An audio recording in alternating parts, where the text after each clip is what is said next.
Time with மிலே என் கூட join பண்ண எல்லாருக்கும் வார்ம் வெல்கம். சப்ஸ்கிரைப் பண்ணாதவங்க சப்ஸ்கிரைப் பண்ணி டெய்ல்மிட்டா மாதிரி என் கூட ட்ராவல் பண்ணுங்க. நாம இன்னைக்கு பார்க்க போகிற டாபிக் தியரிஸ் ஆஃப் மீனிங்ல ரிஃப்ளெக்டட் மீனிங். ரிஃப்ளெக்டட் மீனிங் அப்படின்னா ஒரு வேர்ட்ஸ் ஆர் எக்ஸ்பிரஷன் வந்து நிறைய மீனிங்ஸை தரும். ஸோ இதுதான் வந்து ரிஃப்ளெக்டட் மீனிங் அப்படின்னு சொல்கிறாங்க. இது வந்து வேர்ட்ஸோட மீனிங்கை இன்னொரு வேர்ட்ஸோட மீனிங்காக வந்து ரிமைண்ட் பண்ணும் நமக்கு அப்படின்னு சொல்கிறாங்க. இந்த ரெண்டு வேர்ட்ஸுக்கான டைரக்ட் கனெக்ஷன் இல்லாட்டியுமே ஒரு வேர்ட்ஸை நம்ம சொல்கிறப்ப இன்னொரு வேர்டோட மீனிங் வந்து நமக்கு மைண்டில் வரும் அப்படின்றத சொல்லியிருக்காங்க. ரிஃப்ளெக்டட் மீனிங் வந்து லாக்டிக்கல் லெவலில் பேஸாக வச்சு வேர்ட்ஸ் அண்ட் ஸ்ட்ரக்சரை வந்து க்ரியேட் பண்ணியிருக்காங்க, இல்லை யூஸ் பண்ணியிருக்காங்க அப்படின்னு சொல்கிறாங்க. இது வந்து different meaning and different emotional reactions or ஐடியாவை வந்து லிசனர்ஸோட மைண்டுக்கு வந்து உருவாக்குது, க்ரியேட் பண்ணி தருது அப்படின்னு சொல்கிறாங்க. இதோட எக்ஸாம்பிள் வந்து பார்த்துடலாம். த கம்ஃபர்ட்டர். இந்த வேர்டு கேட்குறப்போ sound warm, kind and reassuring இந்த மாதிரியான ஃபீல் இருக்குது அப்படின்னு சொல்கிறாங்க. அதுவே வந்து த ஹோலி கோஸ்ட் இதை வந்து கேட்குறப்போ sound powerful, serious and inspiring அப்படின்ற ஒரு ஃபீல் வந்து இருக்குது. இது வந்து ஆல்மோஸ்ட் ரெண்டுமே ஒரே ரிலீஜியன் ஃபீச்சர்ஸ் தான், இருந்தாலுமே வந்து நமக்கு டிஃப்ரெண்ட் ஃபீலிங்ஸை வந்து கொடுக்குதுன்னு சொல்கிறாங்க. ரிஃப்ளெக்டட் மீனிங் வந்து ஒரு லாங்குவேஜோட தாட்ஸ் அண்ட் எமோஷன்ஸ் வந்து எப்படி இன்ஃப்ளூயன்ஸ் பண்ணுது அப்படின்னு தெரிஞ்சுக்கிறதுக்கு ஹெல்ப்ஃபுல்லாக இருக்குது அப்படின்னு சொல்கிறாங்க.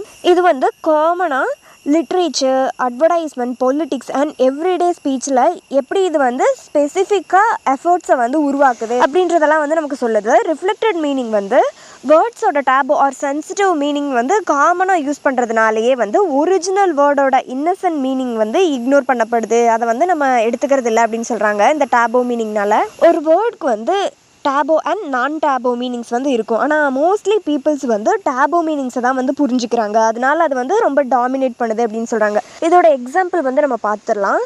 இன்டர்கோர்ஸ் இதோட ஒரிஜினல் மீனிங் வந்து கம்யூனிகேஷன் அப்படின்னு அர்த்தம். ஆனால் நம்ம வந்து அதை செக்ஷுவல் மீனிங்காக வந்து புரிஞ்சுக்கிறோம். அதே மாதிரி தான் எரெக்ஷன். இது வந்து ஒரிஜினல் மீனிங் என்ன சொல்லுதுன்னா பில்டிங் ஸ்ட்ரக்சரை வந்து அது சொல்லுது, ஆனால் நம்ம வந்து அதையும் செக்ஷுவல் வேர்டாக தான் நம்ம பார்க்குறோம். இதனாலேயே வந்து டேபோ மீனிங்ஸ் வந்து ரொம்ப ஸ்ட்ராங் ஆகிடுச்சு. நான் டேபோ மீனிங்ஸை வந்து நம்ம ரொம்ப ரேராக தான் வந்து யூஸ் பண்ணுறோம் அப்படின்னே வந்து சொல்கிறாங்க. இதனாலேயே வந்து டேபோ வேர்ட்ஸை யூஸ் பண்ணுறதுனால எம்பாரசிங்காக இல்லை வந்து கன்ஃபியூஷன் வந்து ஏற்படுது அப்படின்னு சொல்லி பீப்புள்ஸ் எல்லாம் வந்து அந்த வேர்ட்ஸ்க்கு ஆல்டர்னேட்டிவ் வேர்ட்ஸ் என்ன அப்படின்னு கண்டுபிடிச்சி அதை வந்து ரீப்ளேஸ் பண்ணி யூஸ் பண்ண ஆரம்பிச்சிட்டாங்க. இதோட எக்ஸாம்பிள் வந்து நம்ம பார்த்துடலாம். காக் அப்படின்ற வேர்டுக்கு ரீப்ளேஸ்மெண்ட்டாக ரோஸ்டர் அப்படின்ற வேர்டை வந்து நம்ம யூஸ் பண்ண ஆரம்பிச்சிட்டோம். பிகாஸ் வந்து அது டேபோவான வேர்டாக இருக்குது அப்படின்னு சொல்லி ஆல்டர்னேட்டிவாக வந்து வேறு வேர்ட்ஸை வந்து நம்ம தேடிகிட்டே இருக்கோம் அப்படின்ற மாதிரி வந்து சொல்கிறாங்க. இந்த வேர்ட் வந்து நான் செக்ஷுவல் வேர்டாகவே இருந்தாலும் பீப்புள்ஸ் வந்து டேபோ வேர்ட்ஸாக அதை அடிக்கடி பயன்படுத்துகிறனாலேயே நார்மல் மீனிங்கை வந்து அது ஓவர் ஷேட் பண்ணிடுச்சு அப்படின்னு வந்து சொல்கிறாங்க. ரிஃப்ளெக்டட் மீனிங் வந்து கல்ச்சுரல், எமோஷ்னல், சோஷியல் சென்சிட்டிவ் இது எல்லாத்தையுமே வந்து எப்படி பாதிக்குது அப்படின்றத வந்து நமக்கு சொல்கிறாங்க.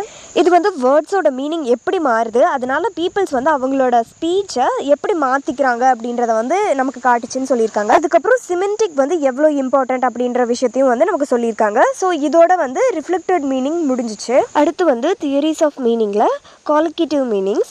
காலிகேட்டிவ் மீனிங்ஸ் அப்படின்னா பர்டிகுலர் வேர்ட் கூட பொதுவாக பயன்படுத்துகிற வேர்டோட கனெக்ஷன் வந்து எப்படி இருக்குது அப்படின்றத குறிக்குது. காலிகேட்டிவ் மீனிங் ரியல் லைஃப்பில் இருக்க யூஸ் பண்ணுற வேர்டோட எப்படி இணைக்கப்பட்டிருக்கு அப்படின்ற விதத்தை வந்து நமக்கு சொல்லுதுன்னு சொல்கிறாங்க. இது வந்து டிக்ஷனரியில் டெஃபினேஷனாக இருக்காது, ஆனால் பீப்புள்ஸ் ஒரு லாங்குவேஜை எப்படி யூஸ் பண்ணுறாங்க அப்படின்றதுலேருந்து அந்த விஷயம் வெளியே வருதுன்னு சொல்கிறாங்க. டிக்ஷனரி மீனிங் மட்டும் இல்லாமல் அந்த லாங்குவேஜோட நேச்சரை எப்படி பேர் அப் பண்ணுறாங்க அப்படின்றத வந்து அது சொல்லுது. ரெண்டு வேர்ட்ஸ் வந்து ஒரே மீனிங்கை கொடுத்தாலும் கல்ச்சர் அண்ட் சுச்சுவேஷன்ஸை பொறுத்து வெவ்வேறு சொற்களை பயன்படுத்தலாம் அப்படின்னு வந்து சொல்கிறாங்க. எக்ஸாம்பிள் பார்க்கலாம் இப்போ. அதுக்கு இதோட எக்ஸாம்பிள் வேர்டு வந்து பிரிட்டி அண்ட் ஹேண்ட்ஸம். இது ரெண்டுமே ஒரே மீனிங் தான், ஆனால் நம்ம வந்து பிரிட்டி விமன் அப்படின்னு சொல்லுவோம், பிரிட்டி மேன்னு நம்ம சொல்ல மாட்டோம். அதுவே ஹேண்ட்ஸம் மேன் அப்படின்னு சொல்லுவோம், ஹேண்ட்ஸம் விமன் அப்படின்னு வந்து நம்ம சொல்ல மாட்டோம். இந்த குவாலிகேட்டிவ் மீனிங்ஸ் வந்து ஒவ்வொரு வேர்டுக்கும் யூனிக் ஃபீல் அண்ட் யூஸை கொடுக்குது அப்படின்னு சொல்கிறாங்க. சில வேர்ட்ஸோட சவுண்ட் வந்து நேச்சுரலாக இருக்கும், ஒரு சிலது வந்து நேச்சுரலாக இருக்காது. இதை வந்து எப்படின்னு எக்ஸ்பிளைன் பண்ணுறதா நமக்கு சொல்கிறாங்க. இந்த குவாலிகேட்டிவ் மீனிங்ஸ் வந்து ஈஸியாக நம்ம புரிஞ்சுக்கிறதுக்கும் நார்மல் அண்ட் ஸ்மூத்தாக பேசவும் எழுதவும் ஹெல்ப்ஃபுல்லாக இருக்குது அப்படின்னு வந்து சொல்கிறாங்க. இது வந்து லிட்ரேச்சர், மீடியா அண்ட் எவ்ரிடே கான்வர்சேஷனில் ஒரு ஐடியாவை கிளியராக எக்ஸ்ப்ரெஸ் பண்ண ரொம்ப ஹெல்ப்ஃபுல்லாக இருக்குது, அதனால் இது வந்து ரொம்ப இம்பார்ட்டண்ட் அப்படின்னு சொல்கிறாங்க.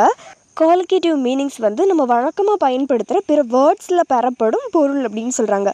சம் வேர்ட்ஸ் வந்து எப்போவுமே ஒரே வேர்டோட பேரடாக இருக்கும், அதர் வேர்ட்ஸோட அது பேர் ஆகாது அப்படின்னு சொல்கிறாங்க.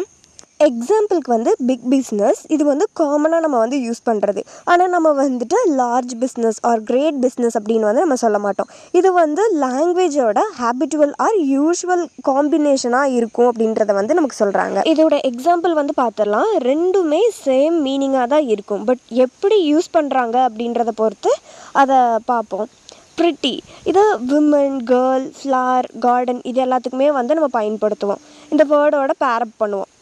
Pretty women, pretty girl, pretty garden இந்த மாதிரிலாம் நம்ம பேரப் பண்ணுவோம். இதுவே ஹேண்ட்ஸம் அப்படின்னா மேன் ஆர் பாயோட வந்து நம்ம பேரப் பண்ணுவோம். ஹேண்ட்ஸம் மேன், ஹேண்ட்ஸம் பாய் இது மாதிரி. இதுவே வந்து நான் ஹேண்ட்ஸம் விமன் அப்படின்னு நான் சொன்னேன் அப்படின்னா அந்த சவுண்ட் வந்து அன்யூஷுவலாக இருக்கும் அப்படின்னு சொல்கிறாங்க. அது வந்து அந்த வேர்டுக்கு ஒரு மேஸ்குலினிட்டி தருது அப்படின்ற மாதிரி சொல்கிறாங்க. அடுத்த எக்ஸாம்பிள் வந்து வாண்டர் அண்ட் ஸ்ட்ரால். இது ரெண்டுக்குமே மீனிங் வந்து ஒரே இது தான். இருந்தாலும் வந்து அதை நம்ம யாரோட எப்படி பயன்படுத்துகிறோம் அப்படின்றத வந்து பார்க்கலாம். வாண்டர் அப்படின்னா கவ் வந்து ஒரு ஃபார்மில் அங்கேயும் இங்கேயும் வளாத்திட்டு தெரியுது அப்படின்னு சொல்கிறாங்க. அதுவே வந்து ஸ்ட்ரால் அப்படின்னா பீப்புள் வந்து பார்க்கில் அங்கேயும் இங்கேயும் நடந்துட்டுருக்கான், வளாத்திட்டு இருக்கான் அப்படின்றத வந்து அர்த்தம். இது ரெண்டுக்குமே ஒரே மீனிங் தான். பட் நம்ம அனிமல் அண்ட் பீப்புளோட வந்து அதை கம்பேர் பண்ணியிருக்கோம், பேரப் பண்ணியிருக்கோம் அப்படின்னு சொல்கிறாங்க. ட்ரிம்பிள் அண்ட் குயிவர்ஸ். ட்ரிம்பிள் வித் ஃபியர் இது வந்து நேச்சுரல் யூசேஜ் தான். குயிவர்ஸ் வித் எக்ஸைட்மெண்ட் இதுவும் வந்து நேச்சுரல் யூசேஜ் தான். இதுக்கு ரெண்டுக்குமே ஆல்மோஸ்ட் சிமிலர் மீனிங் தான். பட் டிஃப்ரெண்ட் எமோஷன்ஸை வந்து நமக்கு சொல்லுது அப்படின்னு சொல்கிறாங்க. இந்த குவாலிட்டேட்டிவ் மீனிங்ஸ் வந்து ஏன் இம்பார்ட்டண்ட் அப்படின்றத வந்து நம்ம இப்போ பார்க்கலாம். இது வந்து ஒரு வேர்ட்ஸோட காம்பினேஷன் ஏன் நேச்சுரலாக இருக்குது, மற்றது ஏன் வந்து அப்படி இல்லை அப்படின்றத எக்ஸ்பிளைன் பண்ணுதுன்னு சொல்கிறாங்க. இதுக்கு வந்து ஸ்ட்ரிக்ட் ரூல்ஸ் எதுவுமே வந்து இல்லை. அது வந்து காமனாக நம்ம எப்படி யூஸ் பண்ணுறோம் அப்படின்ற பேட்டர்ன் ஃபார்மை பொறுத்து தான் அது அமையுது அப்படின்னு சொல்கிறாங்க. இது வந்து ஒரு சென்டென்ஸில் ஸ்மூத்தாக ஃபிட் ஆகிற வேர்ட்ஸை செலக்ட் பண்ண ஹெல்ப் பண்ணுது அப்படின்னு சொல்கிறாங்க. நம்ம பேசுகிறப்போ சவுண்ட் வந்து ஃப்ளூவெண்ட்டாக நேச்சுரலாக இருக்க ஹெல்ப் பண்ணுதுன்னு சொல்கிறாங்க. நம்ம ரைட்டிங்லேயுமே வந்து அது ஸ்மூத்தாக அந்த சென்டென்ஸை எழுத ஹெல்ப் பண்ணுது அப்படின்னு சொல்கிறாங்க. இதனால் இது ரொம்ப இம்பார்ட்டண்ட். ஸ்டடி ஆஃப் சிமெண்டிக்கில் காலிகேட்டிவ் மீனிங்ஸ் வந்து விளிம்பு நிலையில் இருக்குது அப்படின்னு சொல்கிறாங்க. இருந்தாலும் இது வந்து ரொம்ப யூஸ்ஃபுல்லான டைப் அப்படின்ற மாதிரியும் சொல்கிறாங்க. ஸோ இதெல்லாம் தான் வந்து காலிகேட்டிவ் மீனிங்ஸ். இதோட இந்த டாபிக் வந்து முடிஞ்சிருச்சு. நெக்ஸ்ட் டாபிக் அடுத்த வீடியோவில் பார்க்கலாம். இது வரைக்கும் டேல் டைம் வித் மீல என் கூட டைம் ஸ்பெண்ட் பண்ண எல்லாருக்கும் ரொம்ப நன்றி. வீடியோ பிடிச்சிருந்தா லைக் பண்ணி சப்ஸ்கிரைப் பண்ணிடுங்க. நெக்ஸ்ட் வீடியோவில் பார்க்கலாம்.